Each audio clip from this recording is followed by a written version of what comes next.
ठरलं तर मग मालिकेच्या आजच्या भागात आपण पाहणार आहोत. रविराज प्रियाला विचारतो की व्हिडिओ कॉल करू का. त्यांचं लक्ष हटवण्यासाठी नागराज पायऱ्यावरून घसरल्याचं नाटक करतो, त्यामुळे ते दोघंही नागराजला उचलण्यासाठी जातात.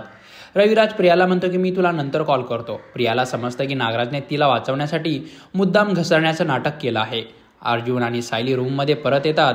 सायली अर्जुनकडे येते आणि त्याला थँक्यू म्हणते. अर्जुन विचारतो थँक्यू का. सायली सांगते आज तिथे जे काही घडलं सरप्राईजच्या नावाखाली ते आपण टाळू शकत नव्हतो, पण तरीही तुम्ही माझ्या बाबतीत कुठलीही मर्यादा ओलांडली नाही. तिथे कोणालाही आपलं नातं कळू दिलंही नाही आणि तरीही आपल्या नात्यातलं पावित्र्य जपलं. माझ्या मनावर कुठलाही ओरखडा उठू दिला नाही आणि नंतर सगळ्यांना याची जाणीव करून दिली की या अशा सगळ्या गोष्टी करणं आपल्या संस्कृतीचा भाग नाही. सर स्त्रियांचा आदर करावा तर तो फक्त तुम्ही आणि म्हणून मला तुम्हाला थँक्यू म्हणायचं आहे. अर्जुन सायलीला म्हणतो की मी तुम्हाला प्रॉमिस केलं होतं ना मिस सायली, या हनीमून प्रकरणात मी तुम्हाला कोणताही त्रास होऊ देणार नाही. माझी मर्यादा मी कधीच ओलांडणार नाही.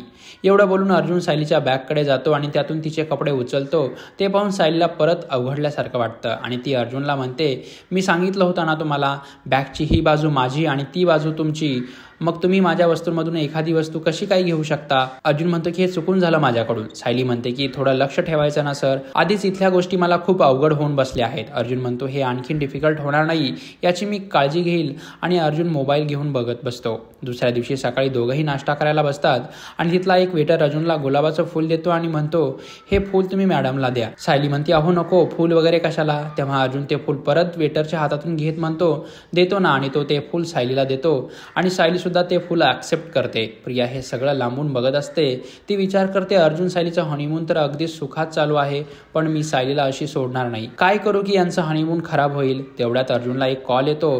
तो कॉलवर बोलत थोडं लांब निघून जातो. साक्षी चैतन्याच्या घरी राहायला गेलेली असते आणि साक्षी त्याला गुड मॉर्निंग विश करते, पण चैतन्य काही उत्तर न देता तिला इग्नोर करून तिथून उठून सोफ्यावर बसतो. साक्षी त्याला विचारते काय झालं, इतका रेस्टलेस का वाटतोयस. चैतन्य तिला सांगतो की माझं तुझ्यावर खूप प्रेम आहे, पण काल रात्री आपल्यात जे घडलं ते घडायला नको होतं.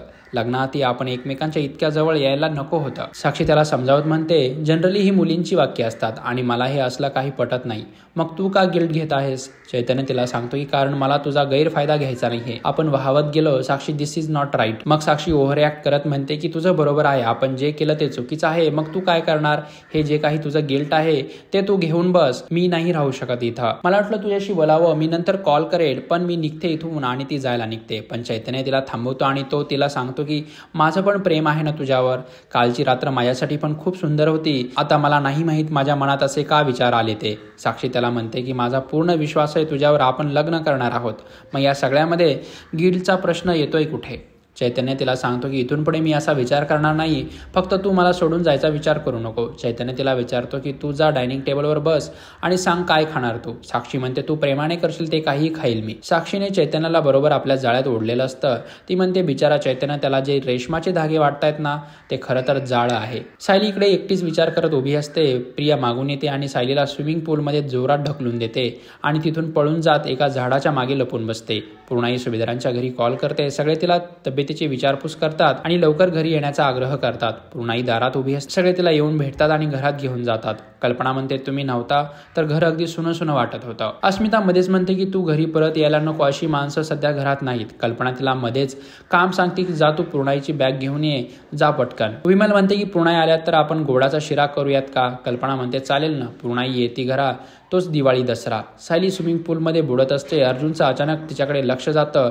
तो धावत सायलीकडे येतो आणि स्विमिंग पूलमध्ये उडी मारतो आणि सायलीला स्विमिंग पूलच्या बाहेर काढतो. तिची पाठ थपथपवतो आणि तिला रूममध्ये घेऊन जातो. इकडे डायनिंग टेबलवर सगळे खुश असतात कारण सगळे खूप दिवसानंतर पूर्णाईसोबत जेवण करत असतात.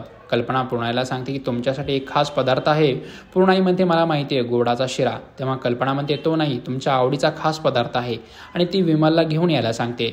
विमल घेऊन येते तर हा पदार्थ गुलाबजामुन असतो. पूर्णाई म्हणते कल्पना तुझ्या या डॉक्टर मुलाला सांग आता माझ्याकडे अजिबात बघायचं नाही, मी भरपूर गुलाबजामुन खाणार आहे. अश्विन म्हणतो नाही पूर्णाजी, माझं लक्ष असेल तुझ्याकडे. प्रताप म्हणतो की एखादा ट्रिपला गेल्यावर अशी सरबराई होणार असेल ना तर चल कल्पना आपण दोघं ट्रिपला जाऊ. पुढच्या भागात आपण पाहणार आहोत अर्जुन सायलीसाठी घोडा घेऊन येतो आणि तिला सांगतो की आज मी तुम्हाला घोड्यावर बसून अख्खं माथेरान फिरवणार आहे. तर प्रेक्षक तुमच्या आवडत्या मराठी मालिकेचे अपडेट जाणून घेण्यासाठी मराठी व्हिडिओ या चॅनलला नक्की सबस्क्राईब करा.